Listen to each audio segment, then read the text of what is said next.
오늘 주시는 하나님의 말씀 읽도록 하겠습니다. 누가복음 12장 13절에서 21절 그리고 33절 말씀을 제가 대신해서 읽도록 하겠습니다. 누가복음 12장 13절에서 21절 33절입니다. 무리 중에 한 사람이 이르되 선생님 내 형을 명하여 유산을 나와 나누게 하소서 하니 이르시되 이 사람아 누가 나를 너희의 재판장이나 물건 나누는 자로 세우느냐 하시고 그들에게 이르시되 삶과 모든 탐심을 물리치라. 사람의 생명이 그 소유에 넉넉한 데 있지 아니하니라 하시고 또 비유로 그들에게 말하여 이르시되 한 부자가 그 밭에 소출이 풍성하매 심중에 생각하여 이르되 내가 곡식 쌓아둘 것이 없으니 어찌할까 하고 또 이르되 내가 이렇게 하리라. 내 곡간을 헐고 더 크게 짓고 내 모든 곡식과 물건을 거기 쌓아두리라. 또 내가 내 영혼에게 이르되 영혼아 여러 해 쓸 물건을 많이 쌓아두었으니 평안히 쉬고 먹고 마시고 즐거워하자 하리라 하되 하나님은 이르시되 어리석은 자여 오늘 밤에 내 영혼을 도로 찾으리니 그러면 내 준비한 것이 누구의 것이 되겠느냐 하셨으니 자기를 위하여 재물을 쌓아두고 하나님께 대하여 부유하지 못한 자가 이와 같으니라. 33절입니다.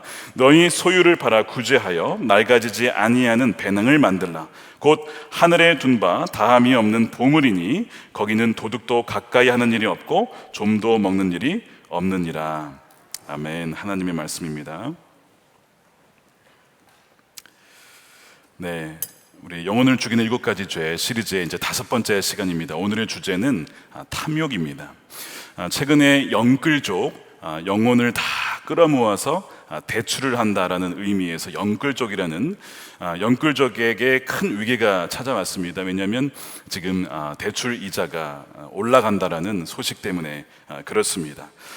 그렇다 보니까 이자 부담이 늘어나고 또 많은 대출을 한 상황에서 이것을 어떻게 감당해야 되나 굉장히 두려워지는 것이죠.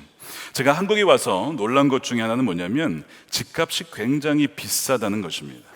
그래서 든 생각이 청년들이 과연 집을 마련할 수 있을까? 결혼한 부부가, 신혼부부가 집을 마련할 수 있을까? 20년, 30년 일하면 자기 집을 얻을 수 있을까? 그런 생각이 들곤 했습니다. 한편으로는요, 이 틈을 타서 또한 부동산 투자를 해서 많은 또한 수익을 얻으려고 하는 분들도 분명 계실 겁니다. 자본주의 사회니까 자신이 가진 돈으로 투자하는 것을 누가 막을 수가 있겠습니까? 자연스러운 일일 수도 있겠죠. 또한 자기 집 마련이라면 영끌족이라 한들 누가 비판을 할 수가 있겠습니까? 오히려 어떻게 보면 너무나 불안정한 이 부동산 정책이 문제라고 할 수도 있겠죠. 그러나 단지 기본적인 필요를 넘어서서 그 이상을 요구하는 어떤 원하는 욕심에 의한 것인지 아닌지는 우리가 살펴볼 필요는 있습니다. 러시아의 대문호였던 톨스토이가 1885년에 단편 소설을 하나 썼습니다. 제목이 이런 거예요. 사람에게는 땅이 얼마나 필요한가? 라는 소설입니다. 뒤집어서 말하면 과연 사람은 얼마나 많은 땅과 건물이 있으면 만족할까? 이렇게 뒤집어서 생각해 볼 수도 있겠죠. 내용은 이렇습니다. 거기에 보면 파홈이라고 하는 사람이 농부가 등장합니다. 시골에 삽니다. 그리고 어느 날 도시에 살던 처형이 집에 놀러 왔어요. 그러면서 그 처형에게 그가 이런 얘기를 합니다. 우리 농부들은 어려서부터 땅을 벗삼아 살아왔기 때문에 어리석은 유혹에는 빠질 틈이 없다는 겁니다.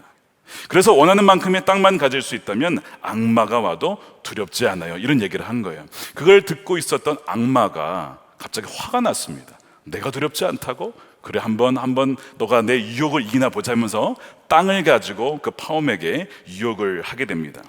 이 파홈이 무슨 소식을 듣게 되냐면 바시킬이라는 곳에서 엄청난 넓이의 땅을 고작 1000루블, 하나로 따지면 대략 3만 원이 되지 않습니다. 3만 원에 그 넓은 땅을 살 수 있다는 소식을 들어요. 그래서 소문을 듣고 들어서 정말 그 땅에 갔더니 그것이 사실인 겁니다. 그래서 그 땅을 어떻게 차지하냐면 해가 떠서 해가 지기 전까지 돌아오는데 자기가 밟은 땅이 다 자기 땅이 되는 거예요.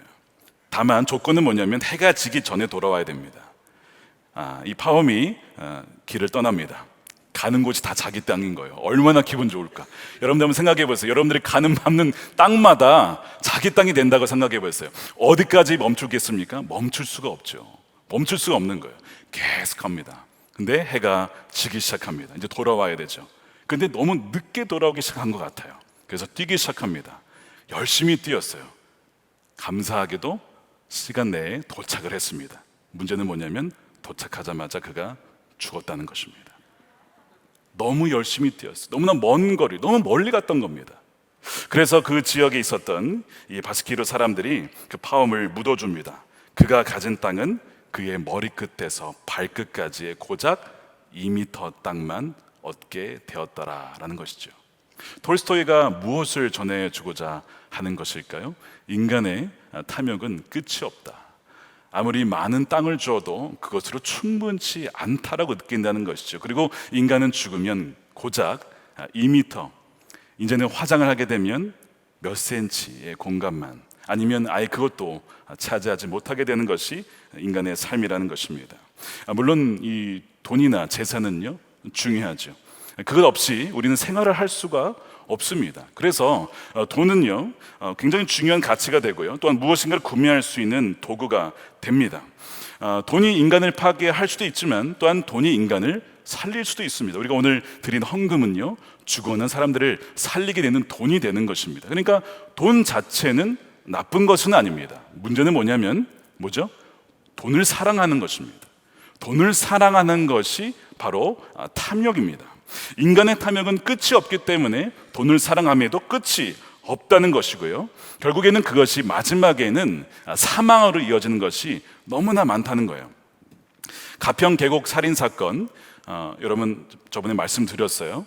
물론 직접 죽인 것은 아니지만 수영을 하지 못하는 남편에게 다이빙을 하라고 해서 그렇게 권고한 이유가 무엇이었을까요? 밝혀졌죠. 사망보험금 8억 때문에 그렇습니다. 그 탐욕이 결국에는 남편을 죽음으로 몰아가게 한 것이죠. 최근에 안타까운 사건이 또 하나 있었습니다. 유나라고 하는 초등학교 여학생이 사라졌어요. 어디 갔나 했더니 안타깝게도 가족과 함께 전남 그 완도 앞바다에서 차량이 바다에 빠져서 발견이 되었죠. 온 가족이 죽었습니다. 이유가 무엇일까? 경찰 수사에 의하면요, 아버지의 사업이 실패를 했습니다. 빚을 많이 졌어요. 그래서 이 아버지가 아마 가상화폐 루나에 투자를 한 것 같습니다. 그러나 아시다시피 가상화폐 루나가 폭락을 하는 바람에 수많은 사람들이 엄청난 피해를 받습니다. 이 아버지도 역시 많은 피해를 보았어요. 그것을 보자마자 가족들을 데리고 극단적인 선택을 한 것입니다. 이런 이야기를 듣고 나면 너무나 마음이 아파요. 그 가족의 이야기도 그렇고 그 여자아이 10살짜리 아이는 인생의 꽃도 피워보지 못한 채 죽음을 맞이하게 된 것입니다.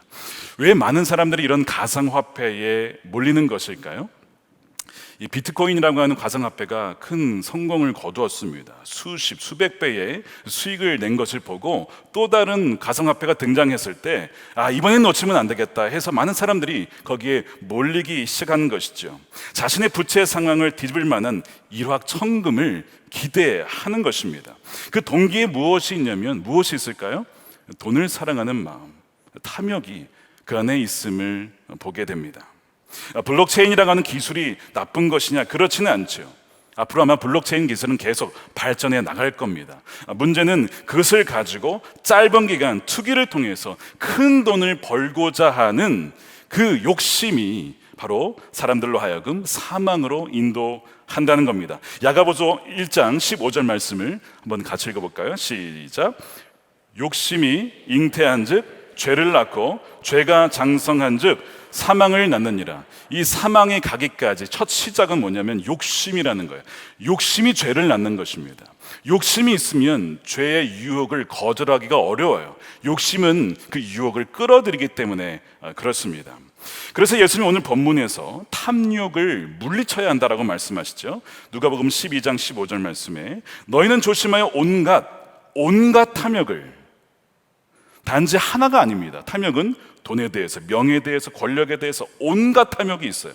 온갖 탐욕을 멀리하여라. 재산이 차고 넘치더라도 사람의 생명은 거기에 달려있지 않다라고 말씀하십니다. 이 탐욕이라는 단어가 헬라어로 플레오넥시아라고 되어 있는데, 플레오는 많다, 더 많은 이란 뜻이고요, 넥시아는 소유하다. 즉 이 플레오넥시아는 더 많은 것을 소유하는 것이라고 말씀드릴 수 있겠습니다. 사실 인간의 욕구는요 나쁜 것이 아니에요. 여러분, 욕구가 없으면 우리는 뭔가 하지를 못합니다.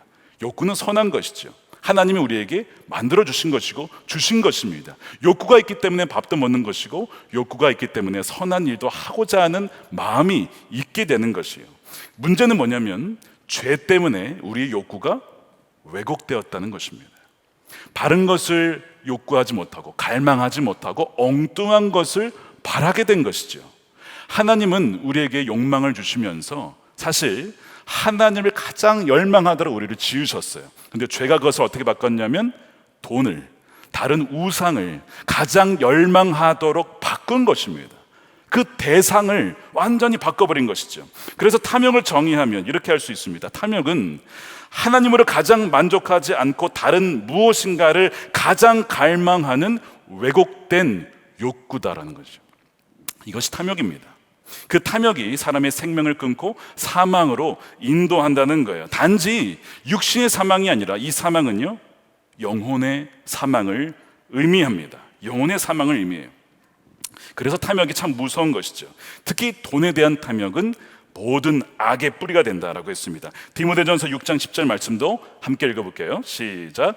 돈을 사랑함이 일만 악의 뿌리가 되나니 이것을 탐내는 자들은 미혹을 받아 믿음에서 떠나 많은 근심으로써 자기를 찔렀도다. 무엇을 사랑하는 것이 악의 뿌리라고요? 돈을 사랑하는 거예요. 돈이 아니라 돈을 사랑하는 것이 모든 악의 뿌리다. 왜 러시아 전쟁이 벌어졌습니까? 탐욕입니다.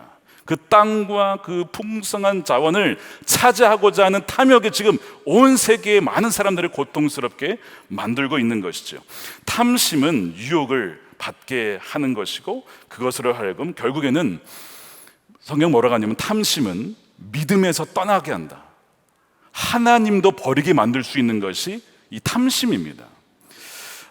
마태복음 6장 24절에 예수님께서 뭐라고 하셨냐면 두 주인을 함께 섬길 수 없다.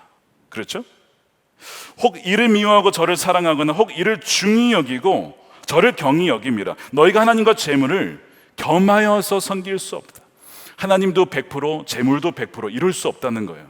내 마음이 돈에 쏠려 있다면 그만큼 거기에 다 가 있다는 것이죠. 동시에 절대로 양다리로 섬길 수가 없다는 것입니다.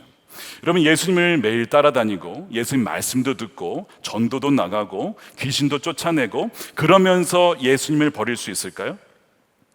성경에 그런 예가 있나요? 생각이 잘 안 나시죠? 네, 있습니다. 가룟 유다입니다.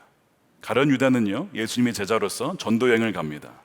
아마 그 수십 명의 사람들과 같이 갔을 때 예수님이 뭐라고 했냐면, 야, 귀신이 악마가 위에서 떨어진 걸 보았다. 그러니까 그들이 전도했을 때에 귀신이 떠나가는 것들을 분명 가룟 유다도 경험했을 것입니다. 그리고 예수님을 따라다녔어요. 말씀을 들었습니다. 그런데 돈 욕심에 눈이 먼 유다는 결국 예수님을 돈 때문에 팔게 되는 것이죠. 어떤 계기가 되었냐면 마태복음 26장에 보면요, 은 30을 내가 약속해 줄게. 너가 예수를 팔면 내가 이것을 줄게. 그 약속을 들은 이후로 마귀가 이 가룟 유다에게 생각을 넣어주죠. 그 다음에 예수는 정말 팔게 됩니다. 내가 예수를 너에게 넘겨주리니 얼마를 주려느냐? 그들이 은 30을 달아주거늘 그가 그때부터, 언제부터요? 은 30을 본 이후로, 야, 은 30이 내게 되는 거야. 뭐 그렇게 큰 금액은 아니었겠지만 적은 금액도 아닙니다. 그 30을 본 이후로 그때부터 예수를 넘겨줄 기회를 찾더라는 것입니다. 예수님을 그렇게 따라다녔지만 돈 때문에 예수님을 팔 수도 있는 거예요. 탐욕은 바로 마귀에게 대문을 열어주는 것과 같습니다. 그리고 바로 그 마귀가 들어와서 그 사람을 장악하게 되는 것이죠. 그래서 이 씨앗이요, 뿌려져도 왜 결실을 맺지 못하죠? 물질에 대한 염려와 근심은 아무리 좋은 말씀이 주어도, 심지어 예수님이 직접 말씀하셔도 말씀이 들어오지 않습니다. 바로 이것이 돈을 사랑하는, 재물을 사랑하는 것의 위험성이에요. 마귀는 우리를 돈으로 유혹합니다. 마귀가 욥을 보고 무슨 얘기를 했냐면 이런 얘기를 했어요. 하나님, 욥이 괜히 하나님을 섬기겠습니까? 까닭 없이 하나님을 경외하겠습니까? 무슨 얘기예요? 하나님이 욥에게 복을 주셔가지고 그가 하늘보다 잘 되니까, 그가 가진 소유물도 넘쳐나고 막 형통하니까, 그래서 그가 하나님을 경외하는 거 아닙니까? 그에게서 모든 것을 다 가져가 보십시오. 재물을 거둬가 보십시오. 과연 그가 하나님을 경외할까요? 아닙니다. 제가 수천 년간 인간들을 보았는데 빅데이터에 의하면 인간은요, 소유물을 가져가고 빼앗기게 되면 다 하나님을 떠나게 되어 있습니다. 장담을 하더라는 것이죠. 그래서 하나님이 어떻게 합니까? 자, 그의 생명은 건드리지 말고 한번 다 걷어가 봐라. 무슨 얘기냐면, 정말 이 소유물을 소유하고 또한 빼앗기고 이런 과정 속에서도 여전히 하나님을 끝까지 믿는 이가 굉장히 적다는 것입니다. 마귀는 그것을 알고 있어요. 그래서 재물을 가지고 사람들을 유혹하고 미혹하는 것입니다. 우리는 여호수아서에서 여리고성 함락이라는 놀라운 영광스러운 사건을 봅니다. 정말 전투 한번 벌이지 않고 성이 무너지잖아요. 정말 하나님이 행하셨죠. 근데 그 영광스러운 사건과 동시에 벌어진 참으로 추악한 사건이 하나 있었어요. 아간의 범죄입니다. 분명 하나님께서는 그 모든 재물과 것들을 하나님께 다 드리라고 했습니다. 하나님 행하셨으니까 모든 영광과 크레딧을 하나님께 돌리라, 나에게 바치라고 했습니다. 근데 그것을 어기고 아간이요, 일부 재물을 훔치게 됩니다. 그가 훔친 것이 무엇이었냐면 시날산의 아름다운 외투 한 벌. 외투가 얼마나 멋졌으면 나도 한번 걸쳐보고 싶다, 아마 그런 생각을 가졌던 것 같아요. 아마 광야에서 살다가 얼마나 원했을까요? 외투 한 벌과 그것이 다가 아니라 은 200세겔, 금 50세겔입니다. 그런데 그가 어떻게 그것을 알게 되었냐면, 자, 여호수아 7장 21절에 이렇게 되어 있습니다. 내가 노력한 물건 중에 시날산의 아름다운 외투 한 벌과 은 200세겔과 그 무게가 50세겔 되는 금덩이 하나를 어떻게 했어요? 보고. 자, 탐내었는데 탐내기 전에 뭐가 먼저 있을까요? 보는 것입니다. 보기 전에는 탐내지 않아요. 봤기 때문에 탐이 나는 것입니다. 왜 선악과를 먹게 되었을까요? 안 봤으면 아마 먹지 않았을 거예요. 아니 뭐 모든 거 다 있는데 왜 선악과를 먹어요? 근데 봤더니 보암직스럽고 먹음직스럽고 하지 말라는 건 꼭 하고 싶잖아요. 그렇게 되는 것이거든요. 봤다는 것입니다. 그래서 그가 그것을 은밀히 감추게 됩니다. 여러분, 모든 것은요, 이 탐욕과 나중에 이제 정욕에 대한 얘기를 하겠지만, 정욕도 보는 것에서 시작을 합니다. 그러니까 우리의 눈을 지켜야 돼요. 우리의 눈을 통해서, 생각을 통해서, 마음을 통해서 우리 마음속의 의지와 감정을 움직입니다. 우리의 감정이 좋다라고 느껴지면 우리는 움직이거든요. 근데 그 시작이 어디냐면 본다는 것입니다. 보는 것을 잘 보아야 돼요. 두려운 것은 이 아간은 너무나 영광스러운 그 여리고성 전투 이후에 가장 추악스러운 탐욕으로 인하여서 여리고성 이후에 아이성 전투에서 패배를 경험하게 되고 많은 이들이 아픔을 겪게 되죠. 결국에는 그 아간의 범죄는요, 들통이 나고요, 아간은 돌에 맞아 또한 불에 태워 죽게 됐는데, 더 끔찍한 것은 아간 혼자 죽지 않습니다. 온 가족이 같이 죽어요. 그의 소유 모든 것이 돌에 맞고 태워지게 됩니다. 왜 그러냐면 죄의 전염성 때문에 그렇습니다. 죄는요, 혼자로 끝나지 않아요. 다른 사람들에게 전염을 시킵니다. 그렇기 때문에 마치 우리가 코로나 할 때에 이것을 차단하고 격리하는 것처럼 이 아간의 이 가족들, 너무나 안타깝지만 이스라엘 공동체 전체를 지키기 위해서는 어쩔 수 없이 거기서 처형을 해야만 했던 것입니다. 이와 비슷한 사건을 신약에서 꼽는다면 아나니아 삽비라 사건을 꼽을 수가 있습니다. 이 두 부부는 참 신실한 부부였습니다. 자신의 재산을 팔아서 헌금을 하겠다는 거예요. 얼마나 귀합니까? 근데 누구도 전 재산을 바치라고는 하지 않았습니다.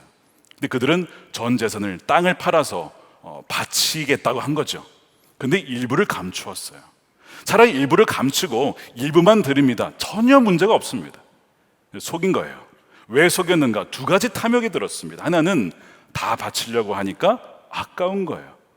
두 번째는요, 그러면 일부만 남겨놓고 일부만 드리면 되지 왜 다 바쳤다고 속였을까요? 두 번째 탐욕이 있습니다. 명예욕입니다. 내가 이렇게 땅을 다 바쳐서 헝금한 사람이야 라고 하는 그 명예욕 때문에 속이게 된 것이죠. 그 당시에 바나바가 자신의 땅을 다 팔아서 가난한 사람들에게 나눠주었거든요. 그 사람들이 칭송했습니다. 야, 바나바 대단한 사람이야. 어떻게 저럴 수가 있어. 그것을 보고 이들도 탐심과 함께 명예욕에 같이 찾아온 것입니다. 나도 그런 명성을 얻었으면 좋겠다. 그러나 재산도 여전히 가지고 있으면서 이런 생각을 갖게 된 것이죠. 그때 베드로가 성령을 통해서 알게 됩니다. 그리고 호통을 치죠. 사도행전 5장 3절입니다. 베드로가 이르되 아나니아여 어찌하여 사탄이 너의 마음에 가득하여. 사탄이 언제 들어왔을까요? 탐욕을 품었을 때입니다. 탐욕을 품으면 뭐라고요? 사탄에게 대문을 열어주고 내 영혼을 장악하도록 내버려 두는 것입니다. 마음에 가득하여. 자신은 사탄이 가득한 줄을 몰랐어요. 이것이 참 무서운 겁니다. 탐욕에 사로잡히면 내가 사로잡혀 있다는 것을 본인은 모른다는 것입니다. 사탄이 내 마음에 가득하여 내가 성령을 속이고 땅값 얼마를 감추었느냐. 성령의 책망과 함께 아나니아 그 자리에서 죽게 되고 그 다음에 삽비라도 곧이어 죽게 됩니다. 너무 심한 것 아닌가, 이런 거 가지고 꼭 죽어야 하나라는 생각이 듭니다만 사도행전 5장 11절에는 이 사건을 두고 이렇게 기록을 해요. 온 교회와 이 일을 듣는 사람들이 다 크게 두려워하니라. 사도행전에서 처음으로 교회라고 하는 표현이 나오는 구절이 바로 여기입니다. 그러니까 아나니아 삽비라 사건 이후에 처음으로 교회라는 말이 나와요. 무슨 의미죠? 교회란 무엇이냐? 세상의 탐욕과 속임수가 절대 들어와서는 안 되는 곳이라는 것입니다. 교회가 탐욕과 시기와 질투와 이 모든 것을 이겨낼 때에 비로소 교회는 교회답다라는 것이죠. 근데 왜 우리가 교회가 요즘에 욕을 먹는 이유가 무엇이죠? 교회가 탐욕스러울 때, 교회가 교회답지 못할 때에 비난을 받게 되는 것입니다. 그러나 성경을 보면 참으로 안타깝게도 하나님의 백성들은 이 탐욕의 유혹을 잘 이겨내지 못했습니다. 이스라엘 공동체를 보면요, 탐욕에 침투하는 것을 막지 못해서 지난 우리가 봄에 우리 유 목사님 통해서 금요 성경 집회 때 그 가나안에 거하다 책을 중심으로 말씀을 들었어요. 기억나시죠? 그때에 하신 말씀입니다. 그 사해 근처 유대 광야에 텔 아라드라는 곳이 있는데 거기에 지방 성소가 발견이 됐죠. 그 지성소에 갔더니 거기에 그 제단이 두 개가 있다는 것입니다. 분향단이 두 개예요. 원래는 하나인데 왜 두 개가 있을까요? 하나는 야훼를 위해서, 또 하나는 아세라라고 하는 여신을 위해서 두 개가 마련이 된 겁니다. 무슨 의미냐면 이스라엘 백성들이 바알이나 아세라만 섬긴 게 아닙니다. 하나님도 섬기고 바알과 아세라도 동시에 섬긴 거예요. 남자신 야훼라고 생각한 것이고 여자신으로 아세라를 붙인 것이죠. 그러면 우리가 풍요롭게 됐지 않을까라고 생각을 한 것입니다. 결국에는 그 바알 신앙, 아세라 신앙 때문에 그들은 가나안에 왔다가 다시 광야라고 하는 바벨론을 끌려가게 되는 것이죠. 그때의 결론이 뭐였습니까? 우리가 가나안에 살지만 바알을 숭배할 때 결국 다시 광야로 쫓겨나게 될 것이라는 것입니다. 이것이 그 당시 우리 말씀을 통해 주신 교훈이었습니다. 돈을 사랑하면 믿음에서 떠나가게 만든다는 거예요. 절대 두 주인을 동시에 섬길 수가 없다는 것입니다. 그래서 하나님께서 십계명을 읽어보시면요, 1계명부터 10계명까지 가만히 읽어보면 다 뭐에 대한 말씀인지 아세요? 탐욕에 대한 말씀입니다. 나 외에 다른 신을 두지 말아라. 근데 우리는 뭘 둡니까? 돈이라는 신을 거기에 둡니다. 안식일을 지키라고 했는데 왜 쉬지 않고 일해야 합니까? 돈을 벌어야 하니까. 왜 속이는 것이죠? 속여야만 더 많이 벌 수 있으니까. 왜 이웃의 것을 탐냅니까? 그게 다 탐욕 때문에 그렇다는 거예요. 그러니까 1계명부터 마지막까지 전부 탐욕에 대한 말씀이고, 마지막은 결국에는 탐욕이라고 아예 말씀하죠. 내 이웃의 집을 탐내지 말아라. 내 이웃의 아내를, 종들을, 재산을 탐내지 말라고 탐욕을 말씀하시죠. 더 무서운 것은 무엇이냐면 탐욕은 부자만이 아니라 가난한 사람에게도 유혹이 된다는 것입니다. 탐욕이 무서운 이유는요, 부한 자들이 받는 유혹은 내가 다 가지고 있는데 굳이 내가 하나님을 섬길 이유가 무엇이나라고 하는 그런 생각을 갖게 된다는 것이고요.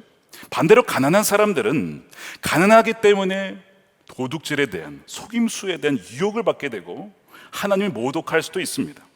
조지 맥도날드라는 사람이 이런 얘기를 했어요. 물질의 지배 아래 있는 것은 부자만이 아닙니다. 돈이 없는 사람들 역시도 돈이 없는 것 때문에 불행한 사람들 역시 돈의 노예들입니다. 내가 돈이 없기 때문에 난 참 불행해 라고 느끼는 것도 사실은 탐욕에 이미 노예가 된 상황이라고 말하는 것이죠. 자, 그렇다면 내가 탐욕에 지금 사로잡혀 있는지 아닌지 어떻게 분간할 수 있을까요? 여러분, 하루 중에 가장 많이 생각하는 것이 무엇입니까? 그것이 바로 여러분들입니다. 가장 많이 생각하는 것, 사람이 가장 갈망하고 원하는 그것이 바로 그 사람이죠. 그것은 무엇입니까? 좀 더 구체적으로 제가 진단 도구를 드리겠습니다. 6세기 그리고리우스라고 하는 분이 탐욕은 다음에 7가지 자녀를 낳는다라고 간파를 했습니다.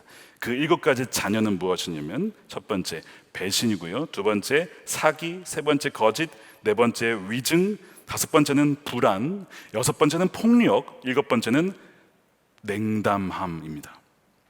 이 7가지가 우리의 삶 가운데 보여진다면 탐욕에 사로잡혀 있다라고 하는 증거라는 것이죠. 예를 들면 아까 말씀드린 가룟 유다가 왜 예수님을 배반했습니까? 돈 때문에 배신을 하게 되죠. 우리나라의 주요 기술들이 해외 경쟁 나라와 회사들에게 기술이 빼돌려지는 사건들이 종종 있습니다. 왜 그럴까요? 연봉을 더 많이 준다는 거예요. 기술을 갖고 오라는 것이죠. 배신입니다. 왜냐하면 탐욕 때문에 그래요. 아모스서에 보면요, 거짓 저울이 등장합니다. 사기를 치는 거예요.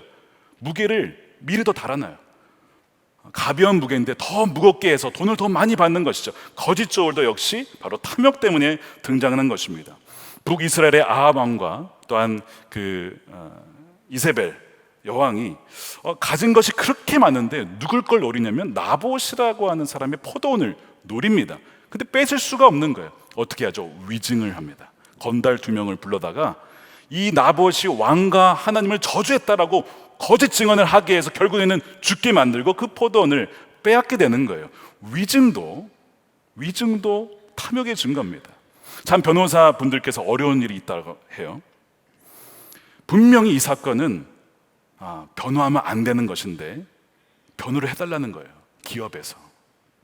얼마나 갈등이 될까요? 이건 분명히 누가 봐도 이건 잘못된 것인데 변호를 해줘야 되는 거예요. 이런 경우가 있다는 거예요. 그럼 양심상 하지 말아야 되는데 유혹을 받아요. 왜요? 어마어마한 수술을 받을 수가 있거든. 이 크리스천 변호사분들이 얼마나 갈등이 많을까라는 생각을 하게 됩니다. 여러분, 또한 이 불안과 염려도 탐욕의 증상일 수 있습니다. 내가 가진 것이 없어서 너무나 불안한 것이죠. 하나님이 나의 전부라고 했지만 사실상 가진 것이 없으니까 불안한 것도 탐욕의 증상일 수 있다는 겁니다. 냉담함은 어떻습니까? 인색한 것. 이웃에 어려움이 있어요. 힘든 사람이 있는데 나누기가 싫은 거예요. 왜? 너무 아까워. 내가 가진 것을 주기가 너무 아까워. 이 냉담함, 인색함이 바로 탐욕의 또한 증상 중에 하나입니다. 여러분들 말씀에 뭐라고 되어 있습니까? 하나님은 즐겨내는 사람을 사랑하신다라고 했죠. 근데 이 말씀을 보면서도 참 쉽지가 않아요. 정말 즐겨낼 수 있단 말인가? 그런 기쁨을 누릴 분들 분명히 계실 겁니다. 나는 정말 즐겨내고 있는가 아니면 어쩔 수 없이 의무적으로 내는가, 그걸 한번 잘 보시기 바랍니다. 구제할 때에 정말 이 어려운 이웃을 위하여서 내 것을 드린 것이 여러분 기쁘십니까? 아니면 너무나 부담이 되고 아니면 나와는 상관없는 일이야 라고 생각을 하십니까? 냉담함, 인색함은 바로 내가 탐욕에 사로잡혀 있다라는 증상이라는 것이죠. 탐욕은요, 사람을 비인격화시킵니다. 부자와 나사로 이야기 여러분이 아실 거예요. 부자와 나사로 좀 이상하지 않습니까? 왜 나사로는 이름을 썼고 부자는 부자라고 했을까요? 이 부자는 자신의 부로 말미암아 그 거짓 나사로를 돕지 않았습니다. 왜요? 냉담했어요. 무관심했어요. 인색했어요. 그 사람을 보고도 사람이라고 여기지 않는 거예요. 물건 취급을 했습니다. 이것이 비인격화예요. 그러니까 부자의 이름은 나오지 않습니다. 그냥 부자였던 것이죠. 경기도 광주의 한 플라스틱 제조 공장에 있었던 뉴스를 한번 보았습니다. 방글라데시에서 온 외국인 근로자, 이름이 바보가 아니고요, 바부 누르나비라는 씨의 이름이 있습니다. 아내와 딸, 아들을 방글라데시에 두고 돈을 벌러 한국에 온 거예요. 근데 이제 공장에 취직을 했는데 일이 익숙하지 않잖아요. 그럼 이제 배우고 좀 더 기다려줘야 되는데, 이 공장장이 너무 답답한 나머지 화가 나가지고 이 멍키 스패너 이걸로 그 사람을 친 겁니다. 팔을. 막 팔이 여기 막 뜯겨나오고 막 피가 철철 나고 막. 그래서 결국 이제 신고를 해서 그 공장장이 잡혀갔어요. 입건이 됩니다. 그러니까 왜 이런 일이 벌어졌냐면, 사람인데 사람으로 보이지 않는 거예요. 욕심이 나면요, 탐욕이 들어가게 되면 사람을 공장의 하나의 일부로 봅니다. 여러분, 찰리 채플린의 모던 타임즈라는 영화 아십니까? 그것이 풍자한 내용이 뭐죠? 인간이 나중에는 공장의 부품이 될 것이다 라고 하는 것을 풍자한 내용이거든요. 그러니까 사람을, 노동자를 비인격화시키는 거예요. 부품화시키는 거예요. 그러니까 그냥 내가 때려도 괜찮은, 뭐 이렇게 된 것이죠. 나중에는 이제 공장장이 사과를 해요. 내가 잘못했습니다. 진심으로 사과를 했기 때문에 이 바보 씨가 이제 받아들입니다. 용서를 하고 이제 풀어주게 되죠. 오히려 이 사람이 더 공장장의 넓은 그 마음을 가진 것 같아요. 이분이 공장장이 되어야 될 텐데 그런 마음이 들었습니다.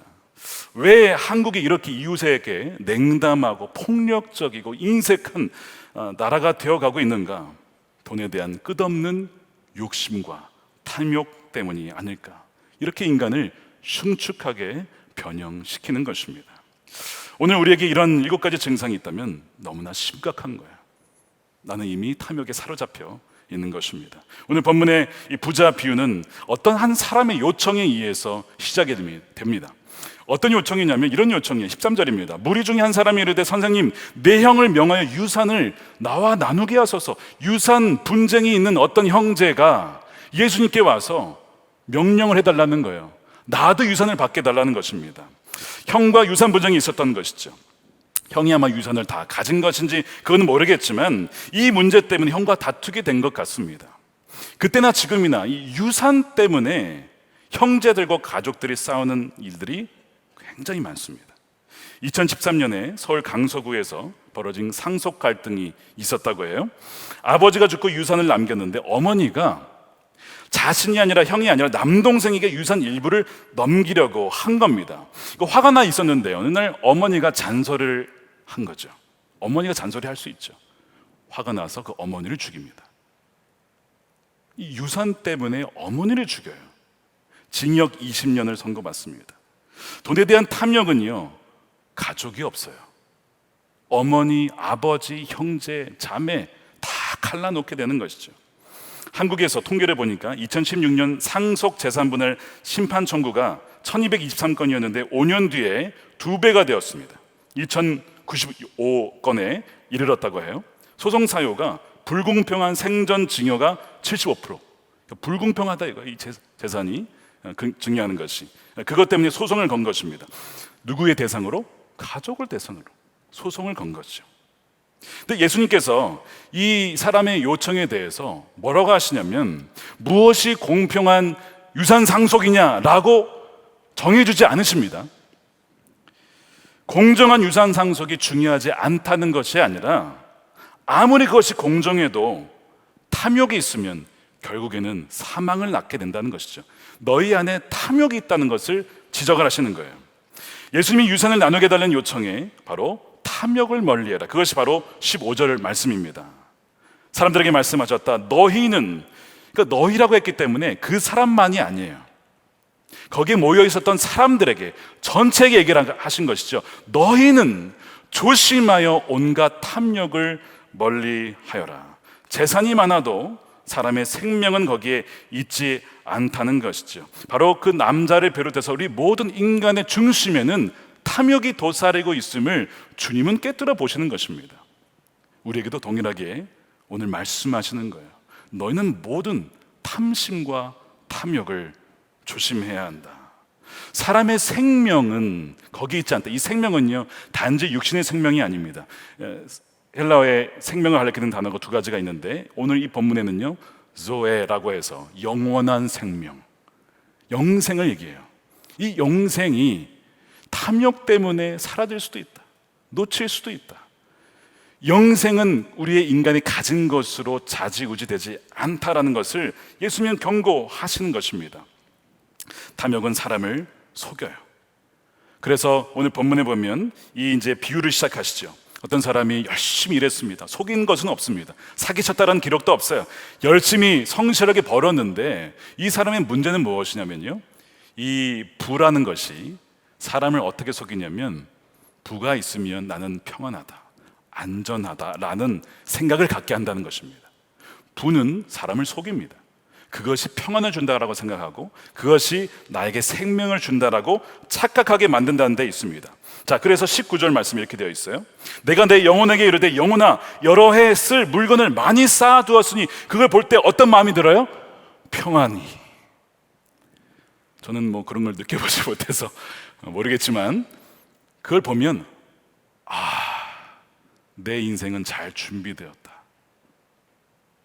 평안히 쉬고 먹고 마시고 나의 인생을 즐거워하자. 모르겠습니다. 이 창조주보다 더 위가 조물주보다 더 위에가 건물주라고 하는데, 건물이 많으면 그런 마음이 들지도 모르겠습니다. 평생 수입이 있으니 평안히 먹고 마시자, 그런 생각이 들지도 모르죠. 그러나 부는 속인다는 것이죠. 그것은 거짓 평안입니다. 왜 거짓 평안이냐면 그 돈 때문에 주를 향한 신뢰와 믿음을 떠나가기 때문에 그래요. 두 주인을 동시에 섬길 수가 없기 때문에 그렇습니다. 그 사람의 평안의 근거가 많은 소출이요 재산이었습니다. 여러분, 이 오늘 본문에 시작할 때에 13절을 보시면 무리 중에 한 사람이라고 되어 있습니다. 역시 이름이 가려져 있어요. 무리 중에 한 사람. 근데 성경은 이상하게 뒤에 가시면 이제 그 뒷부분에 가면 제자들을 또 언급합니다. 22절에 가면 제자들을 언급하고 무리들을 구별하고 있어요. 제자와 무리를 왜 본문은 구별하고 있을까요? 자, 이 무리들은요 어떤 사람이냐면 예수님이 좋아서 따라온 사람들입니다. 예수님 때문에 모인 사람들입니다. 예수님의 말씀을 듣는 사람들입니다. 그리고 영적인 질문도 할 수 있는 사람들입니다. 이들이 무리들이에요. 그러면 제자와 무슨 차이가 있을까요? 오늘 본문에 의하면 왜 무리들과 제자들이 다른가? 이 무리는요 자신이 가지고 있는 재물의 근거에서 평안을 누리는 사람입니다. 그러면 무리들이에요. 진정한 그들의 신은 주님이 아니라 재산에 있는 것입니다. 그래서 성경은 그들을 무리라고, 군중이라고 표현을 한 것이죠. 그러나 제자는 그렇지 않아요. 겉으로 보기에는 비슷해 보이지만 제자는 결국 결정적인 순간에 부가 아니라 주님을 택하게 되는 것이죠. 그 차이가 있는 것입니다. 부가 주인이 아니라 부는 종이라는 거예요. 독일 뿐이라는 것입니다. 거기에서 갈라지게 되는 것이죠. 이 부자의 관심은 오로지 자신에게 있었습니다. 17절 18절에 이렇게 되어 있습니다. 내가라는 표현이 계속 반복이 돼요. 내가 곡식 쌓아둘 것이 없으니 어찌할까? 또 이르되 내가 이렇게 하리라, 내 곡간을 헐고 내 모든 곡식과. 이 사람의 온통 관심은 자신에게 있습니다. 그러면서 자신에게만 몰두하고 있는 그 사람에 대해서 하나님은 어리석은 자여라고 얘기를 하죠. 너가 이렇게 재산이 많아도 내가 오늘 너의 영혼을 걷어가면 이 모든 것이 누구의 것이 되겠느냐? 너는 하나도 가져가지 못한다 라고 말씀하시죠. 그러면서 21절에 자기를 위하여 재물을 쌓아두고 하나님께 대하여 부요하지 못한 자가 이와 같으니라. 여러분, 돈과 재물의 궁극적인 목적은 결국 나를 위한 것입니다. 그래서 우상은 나를 위해 만드는 거예요. 출애굽기 20장 4절에 너를 위하여 새긴 우상이라고 되어 있어요. 우상은 결국 나를 위한 것입니다. 돈이든 뭐든 왜 사람이 그걸 추구하냐면 나를 위한 것이기 때문에 그래요. 흥미롭게도 히브리어 우상에 해당하는 이 단어와 전도서의 헛되다라고 하는 단어의 어근은 같은 단어입니다. 즉 우상은 뭐라는 뜻이죠? 헛된 것이다, 헛된 바람이다, 헛된 연기처럼 아무것도 아니라는 의미라는 것이죠. 이것이 우상의 의미예요. 골로새서 3장 5절 6절 말씀을 함께 읽어보겠습니다. 시작. 그러므로 땅에 있는 지체를 죽이라. 곧 음란과 부정과 사욕과 악한 정욕과 탐심이니 탐심은 우상 숭배니라. 이것들로 말미암아 하나님의 진노가 임하느니라. 여러분, 탐심은 우상 숭배입니다. 나를 숭배하게 되는 거예요. 자, 그렇다면 어떻게 이 탐욕을 이길 수 있을까? 오늘도 세 가지를 말씀드립니다. 첫 번째, 더 큰 보화를 보고 더욱 갈망하는 것입니다. 탐욕을 이기는 길은요, 욕망을 꺾는 것이 아닙니다. 욕망을 꺾는 것이 아니라 더 큰 보화와 영원한 가치를 보고 갈망하는 거예요. 여러분, 1억 원이 큰 돈이죠. 1억 원 큰 돈입니다. 근데 1조 원에 비교하면 아무것도 아닙니다. 비교해 보는 거예요. 무엇이 더 큰 보화인가? 여러분, 천국에 감추어진 그 비유에 대한 얘기를 할 때 마태복음 13장에 보면 자기의 소유를 다 판 사람이 있어요. 왜 그 사람은 자기의 소유를 다 팔았을까요? 감추어진 보화를 비교해 보았습니다. 내가 가진 것으로 이 밭을 사면 그 안에 담겨있는 보화의 가치가 내가 가진 것보다 훨씬 비교할 수 없도록 크다는 것을 그는 본 것입니다. 그러니까 우리가 무엇이 하는 게 어려운 것이 아니라 보지 못해서 어려운 거예요. 본 사람은 하게 됩니다. 그러니까 하는 것을 하라 말라 할 것이 아니라 보여주면 되는 것이죠. 보여주면 말하지 않아도 다 팔고 거기에 거는 거예요. 아까 가성 앞에 그런 데 걸라는 것이 아니라 천국과 그 영원한 나라에 대해서 자신의 것을 드리라는 것이죠. 그래서 이 하늘나라는 마치 감추어진 보화와 같다. 그 다음에 진주 비유도 마찬가지입니다. 진주 하나인데 너무나 값진 진주 하나를 발견했어요. 자신이 가진 모든 것을 다 팔아다가 그거 하나 사는 거야. 남들이 보기에는 야, 그게 뭔데 그걸 사냐? 그 가치를 아는 사람은 당연히 사게 되는 것이죠. 본 사람은 자신의 것을 미련 없이 팔아서 그것을 사게 되는 것입니다. 결국 우리의 이 탐욕의 문제는 눈의 문제죠. 무엇을 보느냐예요. 무엇을 더 갈망 있는 것을 갈망하고 원하느냐는 거죠. C.S. 루이스가 쓴 영광의 무게라는 책이 있습니다. 거기에 보면 이런 얘기가 나와요. 그가 이런 지적을 합니다. 우리의 갈망은 너무나 낮다. 우리 갈망이 너무 센 게 아니라 너무나 낮다는 거예요. 무슨 얘기냐면 복음서가 당당하게 약속하는 보상이 있어요. 엄청난 보상을 생각한다면 주님은 우리의 갈망이 너무 강하기는커녕 너무 약하다, 별로 그 수준이 없는 것들을 그냥 좋아하고 거기에 머물러 있다라는 거예요. 뭐냐면 바로 뭐죠? 뭐 쾌락이나 어떤 술이나 야망, 거기만 집착한다는 거예요. 그러나 우리의 갈망을 더 높이라는 것이죠. 더 높이면 영원한 것을 소유할 수 있는데 너무나 안타깝다는 거예요. 그러면서 비유를 이렇게 들어요. 마치 멋진 해변에서 휴일을 보내자고 말해도 해변이 뭐야? 그래가지고 해변을 가지 않고 빈민가 한 구석에서 진흙파이나 만들며 놀려고 하는 철없는 아이처럼, 그게 뭔지 모르니까. 근데 그걸 보면 버리고 간다는 것이죠. 지금 우리가 그렇다는 거예요. 그러니까 우리가 첫 번째 기도해야 될 것은 주님, 우리의 눈을 열어서 더 큰 보화를 보고 그것을 갈망하는 눈을 달라고 기도해야 합니다. 두 번째는 주님이 온전한 공급자이심을 신뢰하는 것입니다. 탐욕은 뭐냐면 하나님이 채워주실 것이라는 것을 믿지 못함에서 오는 것이 탐욕입니다. 하나님이 채워주실 거야, 하나님이 공급해 주실 거야를 믿지 못하면 사람은 탐심을 부리게 됩니다. 히브리서 13장 5절 말씀입니다. 이 말씀을 함께 읽어볼게요. 시작. 돈을 사랑함이 없이 살아야 하고 지금 가지고 있는 것으로 만족해야 합니다. 주님께서 친히 말씀하시기를 내가 결코 너를 떠나지도 않고 버리지도 않겠다 하셨습니다. 주님이 우리와 함께 있으니까 돈을 사랑하는 그 삶이 아니라 내가 너의 친히 공급자가 될 거야. 염려하지 말라는 것입니다. 디모데전서 6장 17절에도 이렇게 되어 있어요. 정함이 없는, 사라지는 것입니다. 덧없는 재물에 소망을 두지 말고 오직 우리에게 모든 것을 후히 주사, 아멘이십니까? 후히 주사 어떻게 해요? 누리게 하시는 하나님. 아멘이죠. 아멘이죠. 후히 주사 누리게 하시는 하나님께 소망을 두라는 것입니다. 주님이 우리의 형편을 다 아십니다. 우리에게 무엇이 있어야 할 줄을 주님은 너무나 정확히 아세요. 다만 우리가 그분께 시선을 들이지 않고 주님께 나아가지 않는 것이 문제입니다. 사도 바울이 그런 고백을 하죠. 그리스도를 가장 귀한 곳으로 여겼기에 다른 것들은 다 배설물처럼 보입니다. 버렸다는 것입니다. 주님이 가장 귀한 보화이기 때문에 자신은 그것을 붙잡으려고 달려갔다는 거예요. 푯대를 향하여서 아직 내가 잡은 줄로 여기지 아니하고 그것을 얻기 위하여서 나는 끝까지 달려갑니다 라고 했던 것, 바로 그리스도를 얻기 위하여. 왜요? 그분이 전부니까. 그분이 우리의 모든 인생에, 또한 우리 인생 그 다음 세계, 다음 그 나라에서도 우리의 전부가 되시니까 그분을 얻으면 다 얻는 것이고 그분을 잃으면 여기서 다 가져도 다 잃게 되는 것이죠.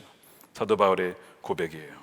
그러면서 그가 이런 고백을 합니다. 고린도후서 6장 10절에 근심하는 자 같으나 항상 기뻐하고 가난한 자 같으나 많은 사람을 부유하게 하고 아무것도 없는 자 같지만 모든 것을 가진 자로다. 이것이 정말 그리스도를 붙잡은 자의 고백인 줄로 믿습니다. 저는 지난 13년간 돌아보니까 주님이 공급자이심을 주님께서 많은 시험을 하셨어요. 2009년에 생활비를 드린 것부터 시작해서 미국에 가서도 이 재정에 대한 다름을 계속 하셨어요. 그때마다 주님께서 저에게 말씀하시는 것 같아요. 제가 그때마다 이 사람인지라 여러분 상황이 어려우면요 이 두려움에 빠지기도 합니다. 근데 그때마다 주님께서 물으시는 것 같아요. 너 내가 공급자임을 정말 믿느냐? 내가 너의 모든 필요를 알고 채워줄 것을 너는 믿느냐? 그때마다 주님 맞습니다. 주님이 저의 공급자 되시죠. 주님 타국 땅에 와서 타 문화권에서 소수 민족으로 살아가는 저희들 또한 한국인들 너무나 외롭고 힘듭니다. 그러나 주님이 우리가 전부가 되시니까 우리가 무엇을 염려하겠습니까? 정말 매해마다 그 재정을 다루셨어요. 돌아보니까 그때마다 믿음으로 주님께 드리고 베푼 것으로 하나님은 참 귀하게 보셨던 것 같아요. 부족함이 없이, 아니 부족한 정도가 아니라요 넘치도록 부어주셨어요. 2009년에 드린 것에 비하면요 지금 지난 13년간 제가 받은 거는요 금액을 말씀드릴 수는 없지만 수십 배, 100배 이상의 결실을 주셨어요. 하나님은 신실하신 분이셨습니다. 그리고 앞으로도 그러하실 것입니다. 주님이 우리의 유일한 공급자 되십니다. 주님께서 사람을 통해서, 교회를 통해서, 기업을 통해서, 나라를 통해서 여러분에게 공급해 주세요. 그분이 유일한 우리의 소스가 되시는 거예요. 하나님의 그 신실하심에 대해서 얼마나 감사한지 모릅니다. 여러분 탐욕은요 뭐라고요? 채워주심을 믿지 못할 때 나타나는 증상이에요. 반대로 주님이 공급자이심을 믿으면 우리는 탐심 이길 수가 있습니다. 마지막입니다. 세 번째는요 베품을 통해서 탐욕을 이기는 겁니다. 자, 우리가 탐욕을 이기라고 해서 뭐 돈을 멀리하라 이것이 아닙니다. 가진 것을 가지고 오히려 베풀면요 놀랍게도 하나님은요 채워주십니다. 왜 그럴까요? 하나님이 이 세상 가운데 필요한 사람들에게, 또한 가난한 사람들에게, 또한 도움이 필요한 사람들에게 줄 때에 누군가가 이 허브 역할을 해야 되거든요. 누구에게 주면 이것이 흘러가고 누구에게 주면 이것이 거기서 막힐까? 하나님은 너무나 잘 아시죠. 우리가 가진 것을 베풀고 흘려보내면 하나님은 얘한테 가야 흘러가는구나, 얘한테 가면 거기서 끝나 그러면 더 이상 주실 수가 없는 거죠. 그래서 우리가 베풀면 계속 하나님께서 그 사람을 통해서 공급하여 주시고 또한 흘러갈 수 있도록 하나님이 부어 주신다는 것이죠. 그래서 디모데전서에 보면요 사도 바울이 디모데에게 재정을 좀 가진 사람이 있느냐, 그 사람들을 목회할 때 어떻게 해야 되느냐를 말씀합니다. 그러면서 이런 얘기를 하죠. 6장 17절 내가 이 세대에서 부한 자들을 명하여, 여러분 부한 자다라고 하니까 나는 부자가 아니라고 생각할지 모르겠는데 전 세계적으로 월 200만 원을 벌면요 상위 10%에 듭니다. 자, 그거를 염두하고 읽으시기 바랍니다. 그러니까 제가 볼 땐 거의 부한 자들이에요. 예외가 없습니다. 자, 부한 자들을 명하여 마음을 높이지 말고 선을 행하고 선한 사업을 많이 하고 나누어 주기를 좋아하며 인색하지 말고 너그러운 자가 되라. 너그러운 자가 되게 하라. 이것이 장래에 자기를 위하여 좋은 터를 쌓아서 참된 생명, 조에입니다. 영원한 생명을 취하게 하는 것이다. 그것을 흘려보내라는 것이죠. 나만을 위해서 모으려 하지 말라는 거예요. 사해는 죽음의 바다입니다. 모으지면 죽음의 바다예요. 그러나 갈릴리는 흘려보내지만 수많은 생명이 살아나는 바다이라는 것이죠. 우리 교회가 참 자랑스러운 이유가 있다면 선교와 구제를 위해서 아끼지 않고 흘려보내는 일입니다. 보내면 보낼수록 줄어들어야 할 것 같은데 오히려 채워지는 거예요. 코로나 기간 중에 오히려 재정이 늘었습니다. 그래서 그것을 가지고 주목자분들을 위해서, 국내 선교를 위해서, 해외 선교를 위해서 우크라이나와 산불 피해를 입은 지역을 수억을 흘려보냈죠. 여러분들의 기꺼이 그 마음으로 동참해 주셔서 흘려보낼 수가 있었습니다. 재정이 줄어야 하는데 재정이 더 늘었어요. 전 그걸 보면서 드는 생각이 뭐냐면, 하나님이 우리에게 재정을 맡겨주신 것은 우리를 위해 주신 것이 아니라 마땅히 쓰여져 할 것에 흘려보내라고, 한국 사회에, 한국 교회에 흘려보내라고 주신 것이구나 하는 마음이 있습니다. 지난 10년간 8개의 개척교회를 세웠습니다.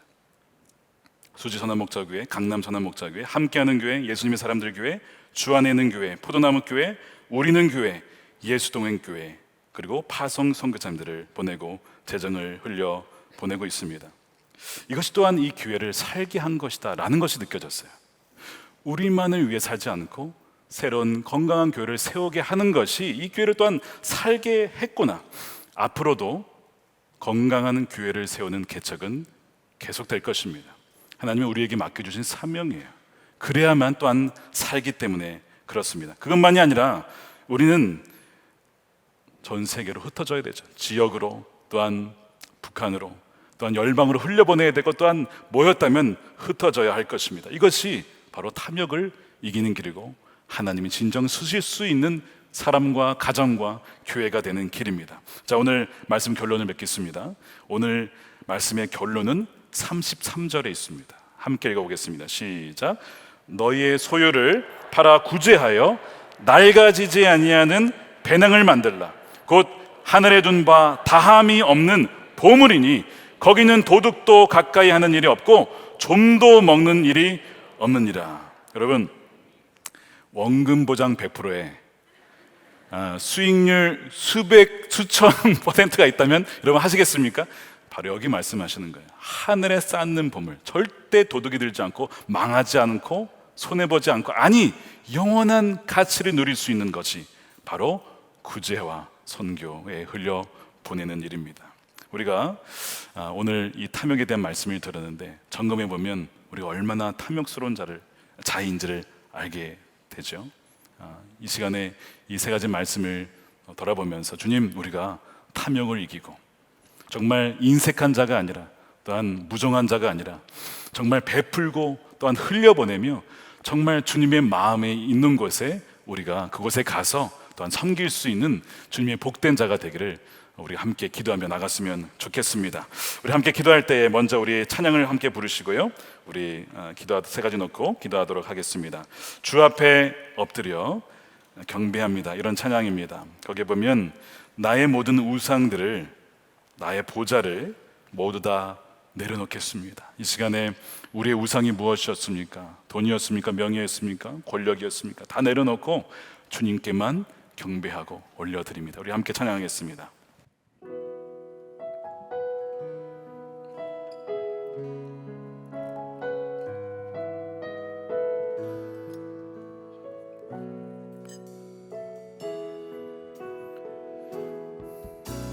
주 앞에 엎드려 경배합니다. 오직 주께 주 경배합니다. 다른 신 아니 오직 주께 나의 모든 우상들, 나의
우리 첫 번째 기도할 때 이 시간 우리 회개하면서 기도했으면 좋겠습니다. 그 아세라와 야훼 하나님을 동시에 섬겼던 그 지성소를 한번 생각해 보십시오. 이것이 우리의 모습은 아닙니까? 하나님만 사랑하고 하나님만 의지하겠다고 했지만 하나님도 붙잡고 재물도 붙잡고 우상도 붙잡고 이것이 우리의 모습은 아니었습니까? 이 시간 주님, 두 주인을 섬기지 못한다고 했지만 두 주인을 섬기라고 했던 우리를 불쌍히 여겨주시고 모든 우상들을 다 내려놓고 오직 주님만 전심을 다해 사랑하는 우리가 되게 해달라고 우리 주여 한번 외치고 회개하며 기도하겠습니다. 주여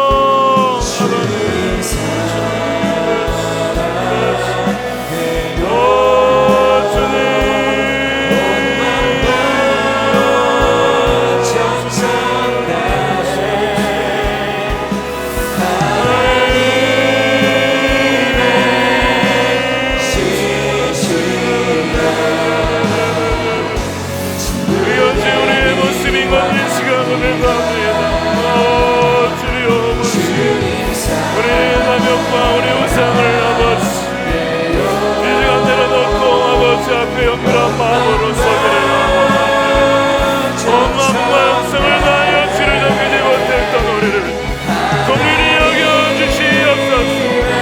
하나님 주여 하나님 양쪽 다 붙잡으려 했던 우리를 불쌍히 여겨주시옵소서. 아버지 우리를 지혜한 길을 하여 주시옵소서. 하나님과 만문을 섬기려 했던 것 아버지 우리의 모습입니다. 아세라상과 야훼상 그 지정세에 함께 모시고 섬기는 것이 우리의 모습입니다. 아버지 이 시간 우리를 불쌍히 여주시고 주여 아버지 우리를 연결케 하여 주시옵소서.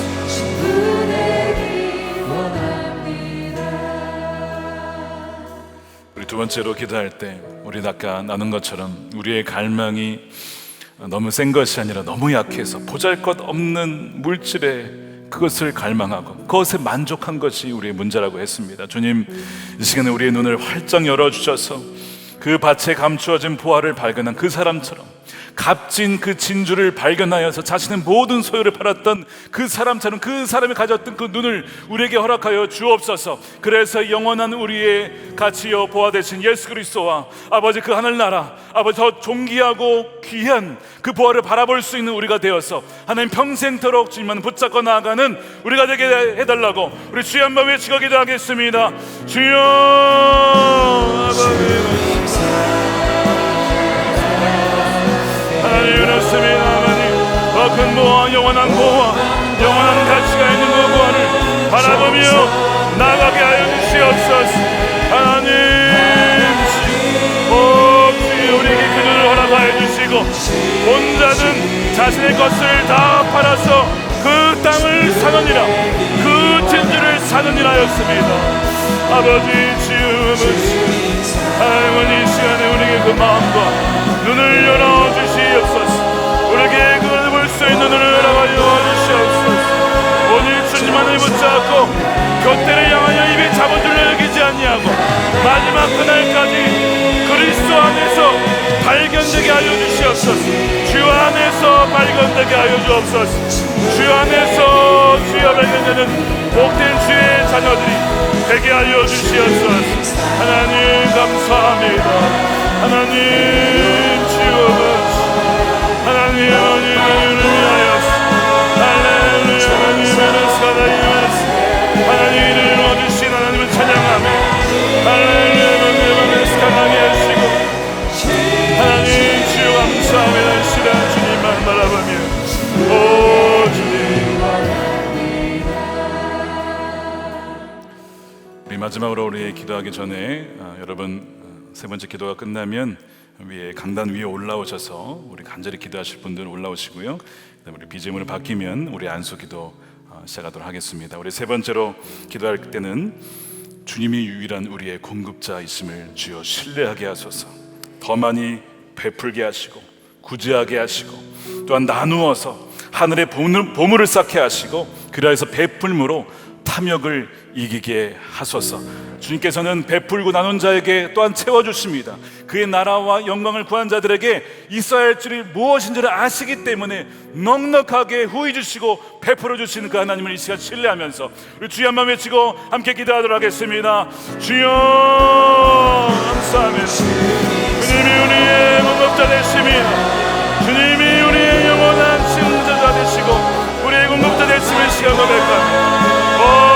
하나님 아버지 베풀어 주시고 채워주시고 흘려보내게 하시는 하나님의 놀라운 그 역사를 우리 모두 성도들이 목도하게 하시고 경험케 하시고 누리게 하여 주시옵소서. 하나님 감사합니다. 은혜는 일어날 줄로 믿습니다. 그의 나라와 의를 구하라. 그리하면 이 모든 것을 너희에게 더하여 주시리라. 너희에게 더하여 주시리라. 할렐루야. 하나님 감사합니다. 하나님의 일을 일어나게 하십니다. 오 주님 할렐루야. 주님을 바라보며 하나님 찬양합니다. 우리 영원한 공급자 되십니다. 할렐루야. 채워져 주시옵소서. 아버지 우리 모든 성도들이 아버지 힘들어 있는 자가 있습니까? 아버지 어려운 자가 있습니까? 굶주린 자가 있습니까? 벌받은 자가 있습니까? 주여 채워주시옵소서. 우리의 탐욕의 죄를 끊게 하여 주시고 너그러운 자가 되게 하시고 인색하지 않게 해주시고 넉넉하게 주여 보내는 자가 되게 하여 주시옵소서. 할렐루야. 찬양합니다. 오 주님 이루어지실 줄로 믿습니다. 감사합니다. 주님을 바라보며 하나님 나의 왕이신 하나님 우리 영혼을 채워주시고 하나님 주님을 할렐루야.